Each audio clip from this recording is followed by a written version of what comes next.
মালয়েশিয়ায় উগ্রপন্থী মতাদর্শ ছড়ানো এবং সন্ত্রাসী কর্মকাণ্ডে জড়িত থাকার অভিযোগে ৩৬ জন বাংলাদেশি নাগরিককে গ্রেপ্তার করেছে দেশটির পুলিশ। বৃহস্পতিবার এক বিবৃতিতে মালয়েশিয়ার স্বরাষ্ট্রমন্ত্রী দাতুক সেরি সাইফুদ্দিন নাসুন ইসমাইল বিষয়টি নিশ্চিত করেছেন। দেশটির গণমাধ্যম মালয় মেইলের খবরে বলা হয়, গত এপ্রিলের ২৪ তারিখের পর থেকে ৩ ধাপে এই প্রবাসী বাংলাদেশিদের গ্রেপ্তার করা হয়েছে। মালয়েশিয়ার সেলাঙ্গার ও জহুর রাজ্যে গোপন অভিযান চালিয়ে জঙ্গিবাদের সাথে যুক্ত থাকার অভিযোগে এই ব্যক্তিদেরকে গ্রেপ্তার করেছে দেশটির আইনশৃঙ্খলা রক্ষাকারী বাহিনী। মালয়েশিয়ার গোয়েন্দা পুলিশের বরাত দিয়ে দেশটির স্বরাষ্ট্রমন্ত্রী সাইফুদ্দিন জানিয়েছেন, গ্রেপ্তারকৃত বাংলাদেশিরা ইসলামিক স্টেট বা আইএস এর হয়ে নেটওয়ার্ক গড়ে তোলার কাজ করছিল। তারা নিজেদের মধ্যে উগ্রপন্থী মতবাদ প্রচার, নতুন সদস্য সংগ্রহ এবং সন্ত্রাসী কর্মকাণ্ডের জন্য অর্থ জোগাড় করার কাজে নিয়োজিত ছিল।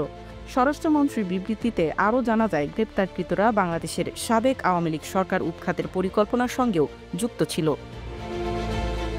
সাইফুদ্দিন হুঁশিয়ারি দিয়ে বলেছেন, মালয়েশিয়াকে কেউ যদি উগ্রবাদী কার্যক্রমের ঘাঁটি কিংবা ট্রানজিট সেন্টারে পরিণত করার চেষ্টা করে তবে তাদের বিরুদ্ধে কঠোর ব্যবস্থা নেওয়া হবে।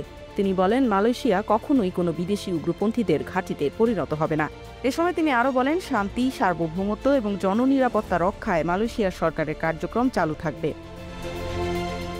গ্রেপ্তারকৃত ৩৬ জনের মধ্যে ৫ জনের বিরুদ্ধে মালয়েশিয়ার আইনে চার্জশিট জমা দিয়েছে পুলিশ। এই ৫ জনের মধ্যে শাহ আলম ও জহুর বাহারুরকে আদালতে তোলা হয়েছে। বাকি ৩১ জনের মধ্যে ১৫ জনকে দেশে ফেরত পাঠানোর জন্য ডিপোর্টেশন আদেশ জারি করা হয়েছে। আর বাকি ১৬ জনের বিরুদ্ধে এখনও তদন্ত চলমান আছে।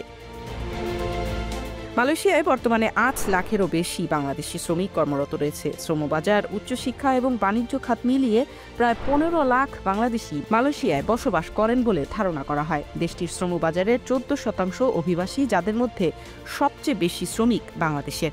এমন অবস্থায় উগ্রপন্থার অভিযোগে গ্রেপ্তারকৃতদের কারণে দেশটির শ্রমবাজারে বাংলাদেশি শ্রমিকের চাহিদায় নেতিবাচক প্রভাব পড়বে বলেই মনে করছেন বিশ্লেষকরা। Politika TV, London.